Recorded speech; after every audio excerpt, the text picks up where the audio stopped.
So we're recording, Fiona. Friday.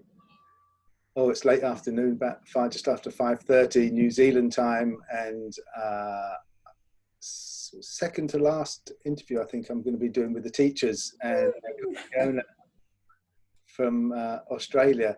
But before I'm going to say anything, I just want to say thanks, Fiona, because she's been really supporting me all the way along, encouraging my crazy idea, and also giving me lots of other support, some tech support and Zoom support. So I just want to say thanks for that. I do appreciate that. Thank you.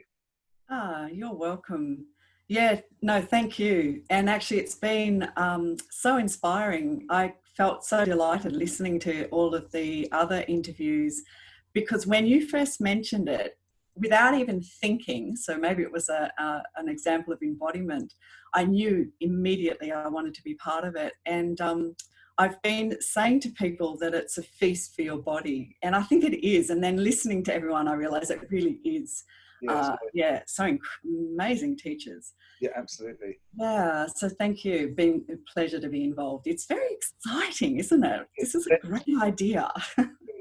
For me, there was a real buzz that started happening about 3 days ago. Someone said something, and I went all tingly. I went, have I really gone and done this? Yeah. I sort of had that, and then actually, because there's a lot of the people I hadn't actually met, and then hearing what they've got to offer and what they've got to say, it's like, oh my God, this is so good. Yeah, really, we got a really rich group of people. So Fiona, tell us, there's two questions. First. I'm familiar now with the questions. Just briefly, just tell us about your class, which is Ortho-Bionomy. It's in Eastern Australia, 9:30 to 10:30 a.m. Sunday the 2nd.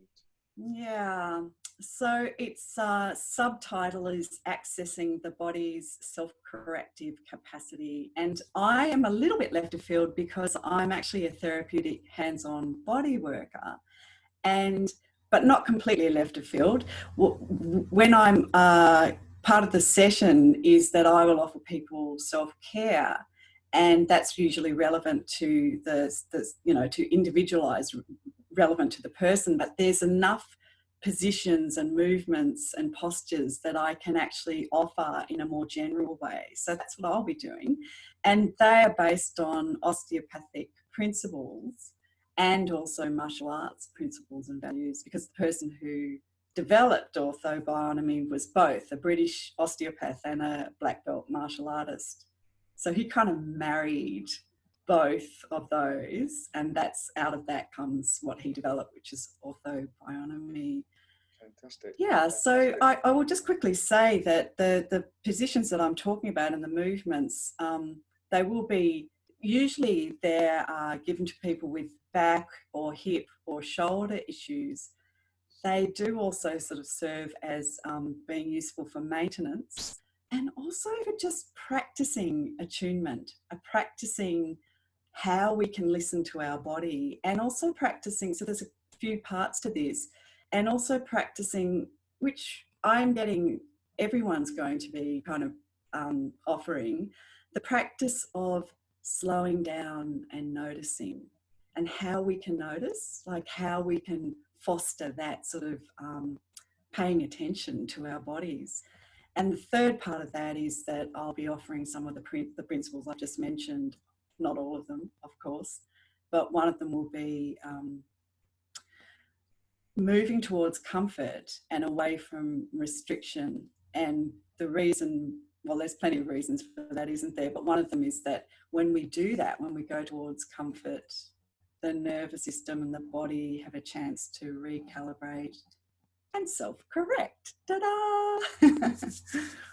Cool. Which is what it's all about, really. Yeah. Which is, in a sense, everybody's focus, trying to help support people to have that there is a choice maybe of finding ease at any time, troubled times and good times. So. And I'm loving that that's going to be explored in so many different ways in those 24 hours.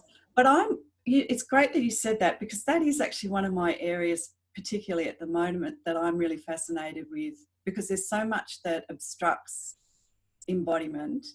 And I'm really curious about what the bridge is, like how can we facilitate, as practitioners, how we can facilitate people accessing embodiment.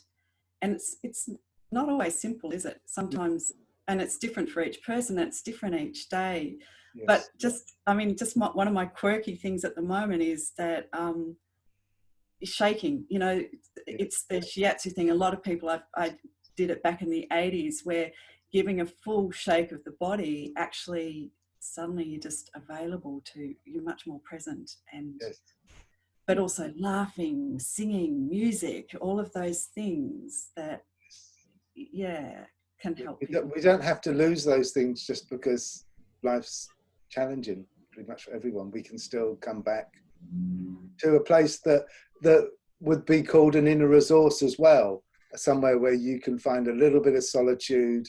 You know, you can be walking down a busy high street and be calm in yourself. You don't have to be potentially calm in yourself. There are choices. So that. And there's something about knowing, have a consciousness around that, like clocking it, going, oh, that's what assists me, that, you know, that sense, that will bring me to a place of calm, or that usually flicks the switch. Yeah. There's something about actually sort of, bringing just a little bit more attention to that. That's what I'm curious about, knowing it. Does that make sense? Yeah, I'm doing everybody's class. I might not do it on the day because there's some tech stuff I've got to do, but the intention is to, I definitely do. You'll be making sure that we don't have any Zoom bombers. Yeah, I'll probably be your techie person anyway, so I'm going to do your class as a tech person on that. Yeah, that's what I mean. Yeah. Cool. So, embodiment. What does embodiment mean, or what's your take on it? Oh, look, I agreed with everyone, because I just listened to the interviews last night, and my heart swelled with everyone's response. And I agree with what a lot of people said. It's huge. It's a really vast area. So I am just bringing, you know, less is more. Simple for me today. It's noticing what's happening in the body, and a little bit of what I've already just been talking about, the sort of the combination, the relationship to how we notice and how we can cultivate noticing, and how we can cultivate sort of things like wonderment and curiosity, and that particular quality of attention, how we can cultivate that and practice it. Fantastic. I like that. Wonderment. Yeah, it came to me this morning, actually. It came to me this morning. It's a kind of a wonderment. Yeah. When I'm embodied, there's a sense of wonderment. Yeah. Yeah. Fantastic. Anything else? Is there anything else? I suppose that for me is important as well. That's a really kind of important part of the Ortho-Bionomy self-care, and all of the things I've done over the years, that when we don't slow down, that we're more likely to override the body's signals. So there's, that's, no, I think that's it. There's heaps more, but I'm not going to rave on. All right, awesome. Thank you so much. Thank you so much. Thank you, Paul. Yeah, it's just such a great thing to be offering to people, isn't it? Yeah, and there's a very, very cool buzz going around at the moment. So keep it going. These long hours that you need to do. Okay, cool. Thanks. So we'll sign off, and we'll carry on having our little chat. Okay. All right. Thank you. See you on Sunday.